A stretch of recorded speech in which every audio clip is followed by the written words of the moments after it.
मी रवी कांबळे गेले 12 वर्ष आम्ही विलासराव देशमुख शासकीय हॉस्पिटलमध्ये काम करत होतो. तरी आम्हाला 31 तारखेला नोटीस आली की आम्हाला डायरेक्ट सांगण्यात आले की तुम्ही 1 तारखेपासून कामाला येऊ नका उद्यापासून. तरी आम्हाला दुःख झालेलं आहे. आम्ही असे काम केले की त्या ठिकाणी वेळ बघितली नाही, काय नाही. ज्या टायमाला कोण अवेलेबल नसेल त्या टायमाला मी पेशंट बोलले.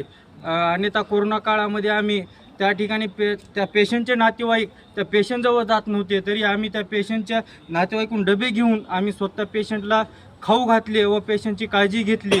तरी आम्हाला शासकीय वैद्यकीय अधिकारी साहेबांनी आमचा कसलाही विचार त्या ठिकाणी केला नाही व आम्हाला कामावरून घरी बसवण्यात आलेला आहे. तरी या गोष्टीबद्दल आम्हाला अत्यंत दुःख झालेलं व आम्हाला काय करावं, जगावं का मरावं असा आमच्यावर हा प्रश्न आलेला आहे.